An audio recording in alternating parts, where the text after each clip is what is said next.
Good morning, everyone. Thank you for being here. TomaGold is a diversified gold exploration company. We're based in Montreal, Canada. Our project in northern Quebec in Chibougamau and also in Red Lake in Ontario. The company is mostly known, maybe you met us in the past, for a joint venture that we had with Iamgold called Monster Lake. So we sold that project last year, but still have retained all the project remaining around it. Our flagship now is Obalski. I'll tell you a few more about that. It's a polymetallic gold, silver, copper project. It's been in existence for over 100 years. Last year, we also changed the whole management team, the whole board and advisory, due to the fact that we sold most of the asset of the company. We're very well financed. We have $8 million in cash and securities in the bank. We control, of course, our expense. And well, Chibougamau, in case you don't know, it's a mining town. It's mostly known for copper deposit historically. So you have access to all the infrastructure, airport, so you can fly in, fly out during the day. If you're in town, Toronto, you come visit. It's really easy to access. You don't have to drive 5 hours in the bush. Management team, I might refer you to the website after that, but a quick word, yes, we have 4 technical persons on the company that has maybe over 150 years of experience. I don't want to go through the profile since we only have 10 minutes, so I'll just keep a little bit more. So Obalski, put in perspective, like I said, 100 years approximately, they created in 1924. Different operator went on it. It went into a small production in 1964. We have 75,000 meters of historical drilling, 536 holes. There's 1 shaft. Of course, it's underwater. There's 2 levels of underground development. What is really interesting about that project is the massive amount of data that we have. So you will tell me, yeah, well, David, that's great, but do you have a resource? I said, well, no, yet. So last winter, we did a program, and of course, we intersected what they've called historically also the small, massive sulfide high-grade pocket that you can see on the slide here, 47 gram over 1 meter, 12 gram over 65, and good grades, but it's not economical, we agree. So this winter, we target a new zone. Based on all the historical data, we could define a better targeting. So I don't know if you're familiar, but in Quebec right now, there was a major difficulty to obtain a drill rig. So we decided to do a pulse CM at depth to basically validate this massive sulfide chute that was coming on the project. Doing that, of course, you do a giro. And what came back is the database is very good, but historically, they were not controlling the deviation of this drill hole. Might sound a little bit archaic, if you would say. So what we did is, because they were doing the EM, they did a giro. The giro demonstrated very clearly that most of hole at depth deviate between 50 and 100 meters every time you go down by about 100 meters. Why? They were dealing with BQ in a almost iron ore formation, so it created severe deviation. So most of the interpretation in the past, I don't want to say is wrong, but it's erratic, we'll put it this way. So we've decided and we announced that we've scoped another 14 holes. We're doing another 30 as we speak. So most of that database and historical holes, which are great, by the way, good grades historically, will be all realigned.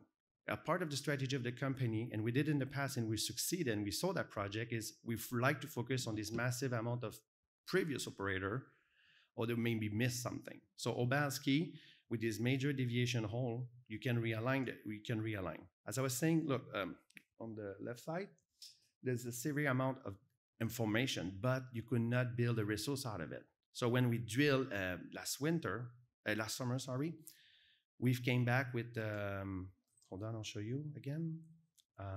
You see in summer, we had 1.1 over 30 meters, 0.32 over 44, 32 over 50. So I know it's low grade, but it's basically the envelope that really what concerns us and what we're interested in with these high grade chute of massive sulfide.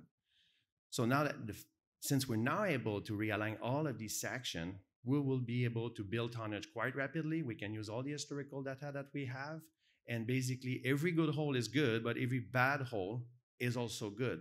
And the best example I can give you is, imagine yourself, you drill ahead of you 100 meters deep. Most of the target would be right in front of you. But if you go further, imagine you're here at the convention center. It's like you're drilling on the other side of the Thames River.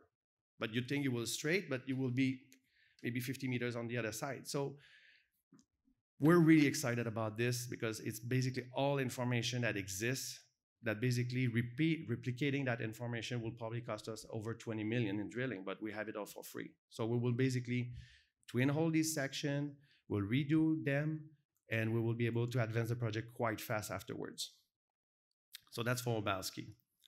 I was mentioning you that we're mostly known for Monster Lake in the past. We still have the historical project, Monster Lake East, West, and Azar. Lac Doda is sold, by the way. We still have a carry interest of 40% on the asset. So this is a sector mostly now controlled by Iamgold.